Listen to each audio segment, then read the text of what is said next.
지금은 1982년이다. 낮 시간.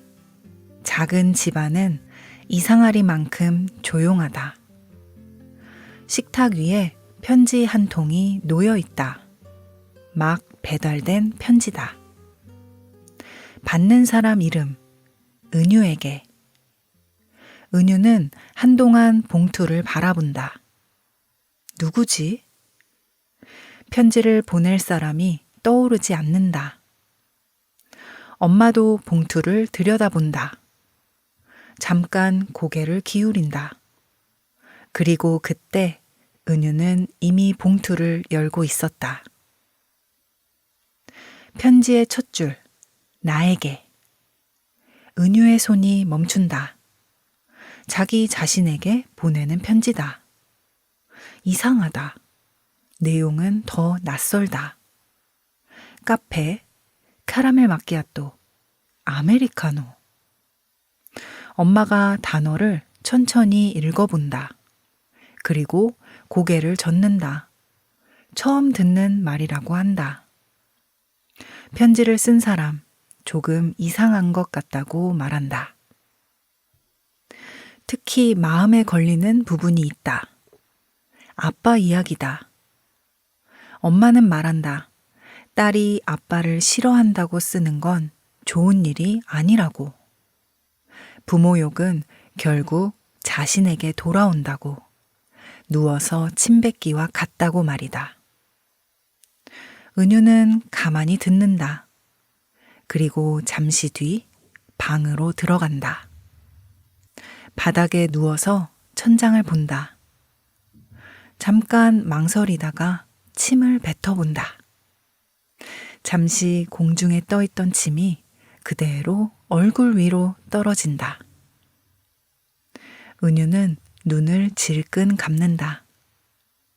아, 누워서 침 뱉기가 이런 거구나. 정말 기분이 별로다. 편지에는 또 다른 이야기가 있다. 느리게 가는 우체통.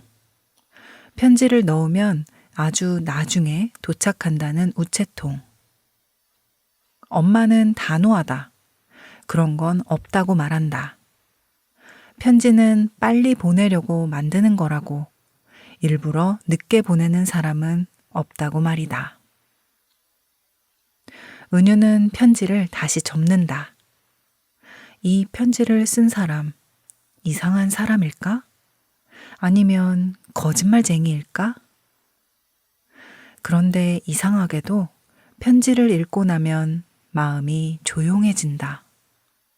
글이 조금 슬퍼 보였기 때문이다. 엄마는 답장하지 말라고 한다.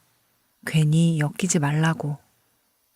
은유는 대답하지 않는다. 편지를 다시 펼친다. 아빠가 다시 결혼한다는 이야기. 그 문장에서 손이 잠깐 멈춘다. 은유는 편지지를 꺼낸다. 연필을 잡고 자신을 찾아오라고 썼다. 진화국민학교 3학년 1반. 은유를 찾으라고. 그러다 문득 날짜를 본다. 2016년. 은유의 눈이 멈췄다. 지금은 1982년인데 방 안이 조용해진다. 그날 밤 불이 꺼진 뒤에도 은유는 이불 속에서 깨어 있다. 자는 척을 하며 엄마 몰래 편지를 쓴다. 조용히 아주 작게. 이름이 같은 사람, 얼굴도 모르고 어디 있는지도 모르지만 그냥 지나칠 수 없다. 은유는 책상 서랍을 연다. 동전 하나를 꺼낸다. 500원. 아빠가 행운이라며 준 동전이다. 잠깐 바라보다가 봉투 안에 넣는다. 이 동전이 편지를 받은 사람에게 행운을 주길 바라면서 마지막 줄을 쓴다. 1982년 7월 6일 은유 올림. 이 편지는 정말 시간을 건너갈 수 있을까? 그리고 이 편지를 다시 읽게 될 2016년의 은유는 과연 어떤 표정을 짓게 될까?